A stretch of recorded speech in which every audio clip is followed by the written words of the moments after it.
আমার ভিতরে এক ধরনের আফসোসও কাজ করতেছে বা হতাশও আমি ভুগতেছি। সেটা হচ্ছে যে একদিন আমি প্রায় ২৭ বছর আগে একবার এসেছিলাম। তখন আমার বয়স কম ছিল। তখন আমি ক্যাম্পাস ভিজিট করছি, কিন্তু এই ইন্টেরিয়রের কাজ সম্বন্ধে আমার কোনো ধারণা না থাকায় আমি তখন এডমিশন নিইনি। হয়তোবা ওই সময়টাতে যদি আমি এডমিশন নিতাম, আজকে আমার ক্যারিয়ারটা অন্য পর্যায়ে চলে যেত। আসসালামু আলাইকুম, আমি মোহাম্মদ সাজ্জাদ হোসেন, একজন স্টুডেন্ট। আমি এখানে প্রায় ৩ মাস যাবৎ কোর্স করতেছি। একদিনে আসার মূল উদ্দেশ্য হচ্ছে যে আমি আমার নিজের যে পার্সোনাল যে বিজনেস আছে, আমি হ্যালো স্মার্ট সলিউশনের কর্ণধার। আমি মূলত ইন্টেরিয়র সলিউশনগুলো দিয়ে থাকি।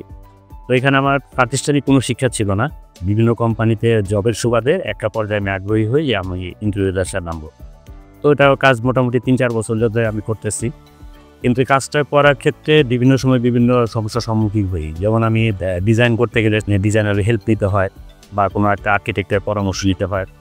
তো এই সমস্যা থেকে বের হয়ে আসার জন্য আমি একটা পর্যায়ে স্থির করি যে আমার একটা কোর্স করা দরকার। তো বিভিন্ন জায়গায় সার্চ করলাম, ঘুরলাম। একটা পর্যায়ে একদিন যদিও আমার পূর্ব পরিচিত ছিল, তারপরেও দেখলাম ওনারা কোর্স করাচ্ছেন। তো এখানে চলে আসি। এখানে আসার পরে তারপরে এডমিশন নিয়ে নেই। তো শুরুতে একটা কনফিউশন ছিল যে কীভাবে কী পড়বো না পড়বো বা ক্লাসগুলো কেমন হয়। তো এর ধারণাটা সম্পূর্ণ আমার চেঞ্জ হয়ে যায় ক্লাস শুরু থেকেই। কারণ এখানে যে আপনার কোর্সের যে আপনার কারিকুলাম যেটা আছে, এটা মোটামুটি একজন প্রফেশনাল মানে ইন্টেরিয়র ডিজাইন হিসেবে জন্য যথেষ্ট। এখানে ফ্যাকাল্টিতে যারা আছেন ওনারা অত্যন্ত আন্তরিক।